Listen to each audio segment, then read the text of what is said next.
Hi అండి, అందరికీ నమస్కారములు. Welcome to our channel we travel together. ఈ వీడియోలో ఒంటిమిట్టలో ఉన్న శ్రీ కోదండరామస్వామి టెంపుల్ గురించి మీకు వివరిస్తాము.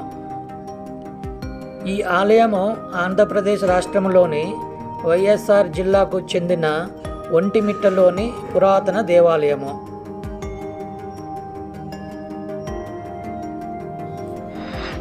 అందమైన తిరుపతికి 110 కిలోమీటర్ల దూరంలో కడప రహదారిపై ఉన్న శ్రీ కోదండరామస్వామి ఆలయానికి ప్రయాణం అత్యంత ఆకర్షణీయంగా ఉంది.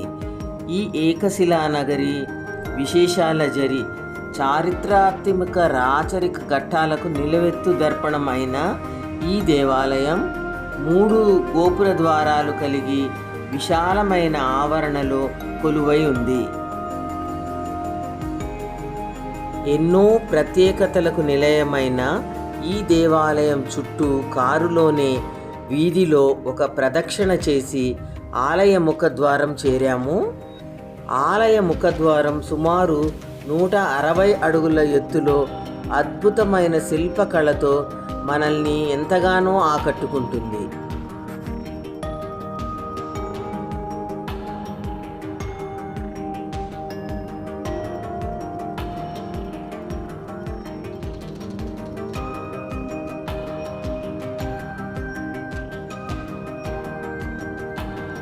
మేము మా సిస్టర్ ఫ్యామిలీతో కలిసి 30 మెట్లు ఎక్కి మహాద్వార గోపురం గుండా ఆలయ ప్రవేశం చేశాము.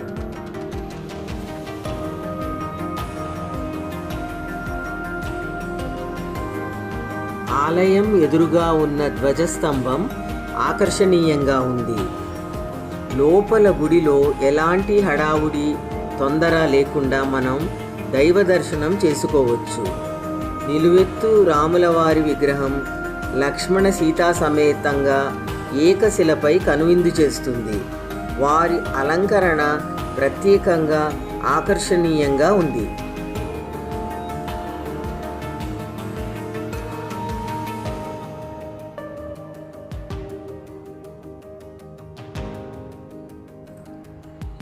గర్భగుడికి ఎదురుగా ఉన్న రంగమంటపంలో కాసేపు సేదతీరవచ్చు.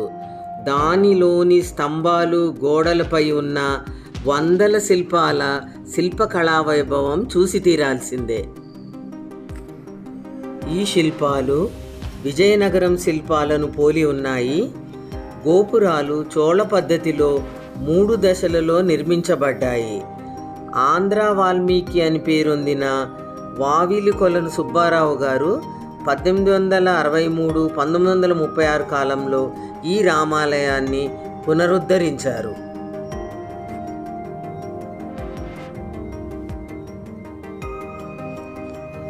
ఇక్కడ వానర సైన్యం హడావుడి ఇంత అంతా కాదు.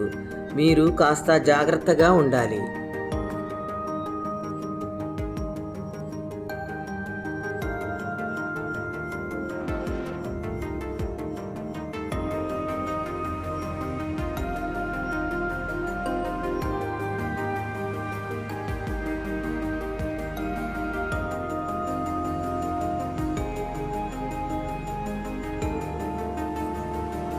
ఈ ఆలయానికి పురాణ ప్రాశస్త్యం ఉంది. జాంబవంతుడు ఇక్కడ ఒక కొండపై ఆశ్రమం నిర్మించి ఉత్తర దిశలో కూర్చుని రామతారక మంత్రాన్ని జపిస్తూ తపస్సు చేశాడు. తపస్సుకు మెచ్చి ఎదురుగా ఉన్న మరో కొండపై నుండి రఘురాముడు దివ్య దర్శనం ఇచ్చి వరాలు ప్రసాదించాడట. భక్తితో జాంబవంతుడు ఏకశిలపై సీతారామ లక్ష్మణులను మలచి ఇక్కడ ప్రతిష్ఠించాడని స్థల పురాణం చెబుతుంది. దక్షిణ ద్వారం ఎప్పుడూ తెరిచే ఉన్నా ఉత్తర మహాద్వారం మాత్రం వైకుంఠ ఏకాదశి నాడు తెరుస్తారు. ఉత్తర ద్వారం ప్రక్కనే శ్రీరామలింగేశ్వరుడు నాగేశ్వర రూపంలో దర్శనమిస్తారు. 1356 నాటి శిలాశాసనం 2 రాళ్లపై చెక్కబడి ఉన్నాయి. తెలుగు శాసనం అయినప్పటికీ అది చదవడానికి మాత్రం అర్థం కాలేదు.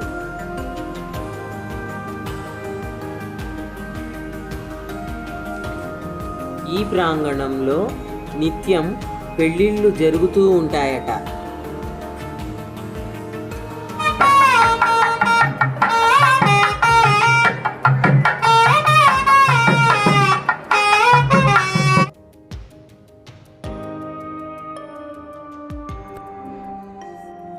మీరు చూస్తున్నది ఇమాం బేగ్ బావి.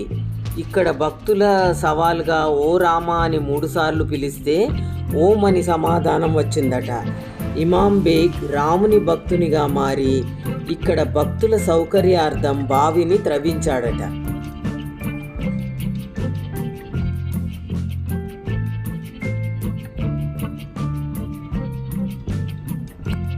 గుడికి ఎదురుగా సంజీవరాయ స్వామి ఆలయం ఉంది. దానిలో ఆంజనేయ స్వామి ఎంతో ప్రకాశవంతంగా కొలువై ఉన్నారు.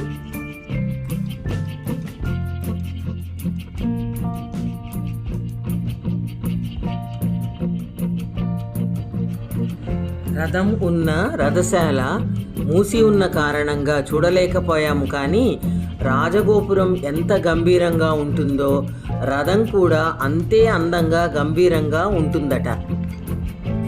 బమ్మెర పోతనామాచ్యులు ఇక్కడే భాగవతాన్ని తెలుగులోకి అనువదించారట.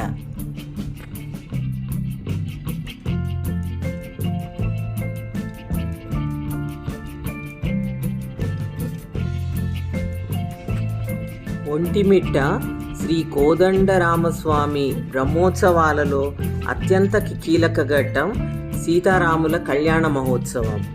గుడికి సమీపంలో సుమారు 1,00,000 మంది కూర్చునే వీలుగా కళ్యాణ వేదిక నిర్మించబడింది.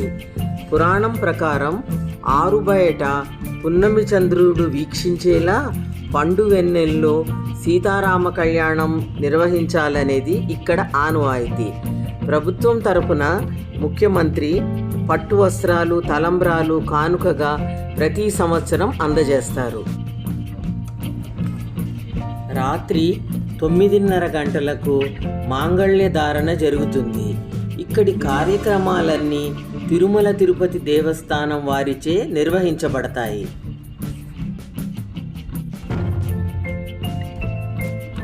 కోదండరామస్వామి ఆలయాన్ని సందర్శించే భక్తులకు ఉచిత భోజనాన్ని అందించే అన్నదాన సత్రం, ఉత్తమమైన నాణ్యమైన భోజనం నిత్యం అందుబాటులో ఉంటుంది.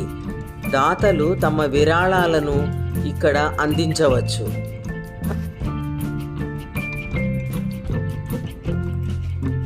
రాములవారి ఆలయం చుట్టూ మాడవీధులు ఉన్నాయి. చుట్టూ పచ్చని తోటలు, సుందర వనాలతో తీర్చిదిద్దారు.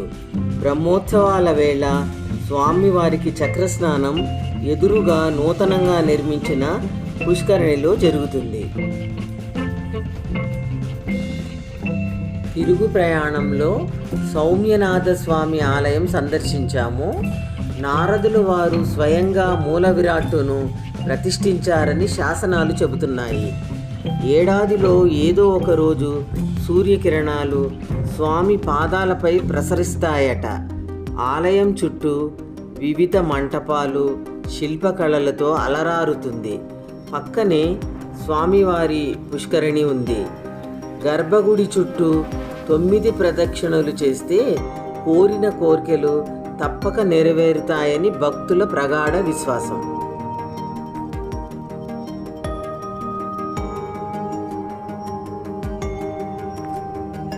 హనుమంతుని ఆగమనానికి మునిపే ఈ ప్రాంతంలో శ్రీరామచంద్రమూర్తి తన దివ్య పాదస్పర్శతో పునీతమైన ఈ ఒంటిమిట్ట దేవాలయాన్ని అందరూ తప్పక దర్శించి తరించగలరు.